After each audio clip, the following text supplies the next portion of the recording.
Brian Wilson, Mary Catherine Ham, Brian Neiman, today's newsmakers, and you, the Morning Majority. 105.9 AM 630. WMAL. 7:37 on the Morning Majority. Brian Wilson, Brian Neiman, and we have filling in today for Mary Catherine Ham, our good friend Tori Clark. Good to have you with us. Great to be here. On the line, we have our good friend KT McFARLAND, a Fox News national security analyst and host of FoxNews.com show DEFCON 3. It's Wednesdays 2 to 3, and you can find it on FoxNews.com. How are you, KT? I'm great, thank you. All right, the president, we're sending troops to Australia. Apparently, we're going to expand our military presence there. First, I didn't understand it. Then I have to say it made sense. Because in this country, in this world right now, a lot of people are sort of looking with a wary eye at China and thinking that it might not be a bad idea to sort of beef up our presence in that part of the world. Yeah, I think it's absolutely the right move. And it's a symbol of the Obama administration's general perception that we should be removing ourselves from South Asia, from Afghanistan, from Iraq, and concentrating more efforts in the South Pacific. And I think that's a good place to be, because China has made it very clear that it wants a bigger naval presence. It's beefing up its Navy. They've also done things like drawn a map which shows China's territory, including the South China Sea, which they sometime now they've walked back from it, but at one point said that was an internal Chinese lake. Now what that does, though, is make all those countries in the region, Southeast Asia, the Philippines, Malaysia, sort of in China's territory. Right. And it's made all those countries very nervous. So I think the fact that the U.S. is putting troops in Australia, strengthening the notion that we are in the Pacific to stay, the Western Pacific to stay. Because why? Because most of the world's trade now goes through that region. And if China controls that region and decides who gets to come in and who has to stay out of that region, that really affects the whole world trade situation, the balance of power. And it's you have to go back and look at what caused World War II. It's when the Japanese were worried about their energy sources and supply through that region. And so this has not been a new issue in that part of the world. All right, we went over in great length yesterday Herman Cain's response to the question from the editorial board at the Milwaukee Journal-Sentinel, the question about did you agree with President Obama on on Libya. What do you think? How big of a deal was it? Look, I think that we're all focused too much on every little gotcha moment from a tired politician. I don't think it's that big a deal. What happens, though, if there are 20 of these big deals, right, or 10 of these, then it does bring in the question of somebody's expertise in that certain area. I don't make that much of it. I think that there are enough debates, there's enough talk going on. If you're the front runner, one of the front runners, there's a big X on your back. All right. Let me ask you this. I'm sure you watched the debates last Saturday night, the CBS National Journal debates that was solely focused on national security issues. Who impressed you the most and who disappointed you? You know what I was so impressed with? I mean, I think everybody watched it like they're watching a NASCAR race. Let's see if somebody crashes and burns. None of them crashed and burned. And every one of the candidates had a very good moment. Romney was terrific talking about China.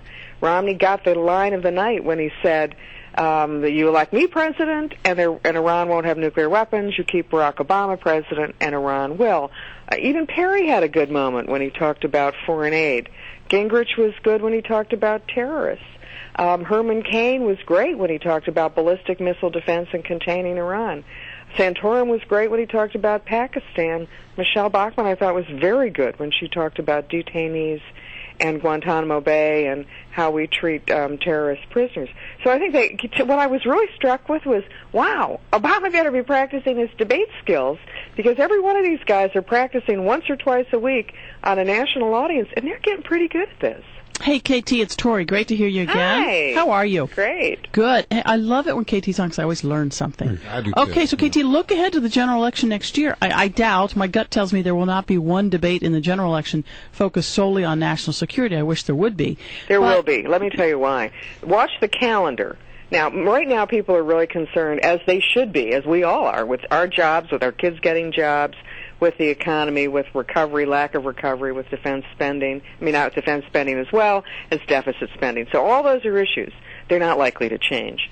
It's only going to get a little bit worse by the time of the election. What will change, though, is foreign policy. If Israel concludes, for example, that it has to deal with Iran's nuclear weapons themselves militarily, when are they likely to do it? Probably right before an election, because that means they'll force President Obama's hands. What about Iraq and Afghanistan? Afghanistan is going badly, and it's going to go worse. We're going to end up having to shoot our way out of there. Iraq, we're going to leave. Iran's going to move in. So I think all those issues are going to call Obama's foreign policy credibility into question. He's got some good things that he can brag about, bin Laden, al-Awlaki. But on the other hand, if you're looking at what look like strategic defeats in Afghanistan and Iraq, and at the same time an expansionist Iran and nuclear weapons, and potentially regional war in the Middle East, we're going to all be talking about foreign policy. Quick question. And the price of oil. No, not the price of oil. The Saudi Arabian intelligence, former head, Prince Turkey, of Al Faisal, said that an attack on Iran from the U.S. or from Israel would have a catastrophic consequence. Said it would both the retaliation by Iran would be worldwide, and he was suggesting that it not happen. How much sway does he have, and is he right that it would be a worldwide retaliation by Iran? I think he has an enormous amount of sway. He's one who's respected not only in Saudi Arabia but throughout the world. And I think he's right about any attack on Iran will have worldwide consequences as what happens the day after. However, what happens if Iran gets nuclear weapons? It's the nuke, that's right. It's the nuke. I mean, to me, this is nutty. The Bush administration and the Obama administration have known we would ultimately be faced with a choice of bombing Iran or letting Iran get the bomb. Now, why did we not develop a third option here? Because both of those options are disastrous. One leads to a regional worldwide war. The other one leads to nuclear weapons arms race in the region. Both lead to Iran having its hand around the stranglehold of world oil exports. So we should have been developing a third option. Diplomacy and the charm offensive of the Obama administration have failed. Sanctions have failed. Getting an Arab League alliance against Iran has failed. So why didn't we do what Reagan did? Why didn't we try to bankrupt Iran, causing the Iranians to force a regime change in Iran, bankrupting Iran by driving down the price of oil? And we haven't done it, and I don't know why. All right, KT. Great to have you on as always. Appreciate it. Thank you.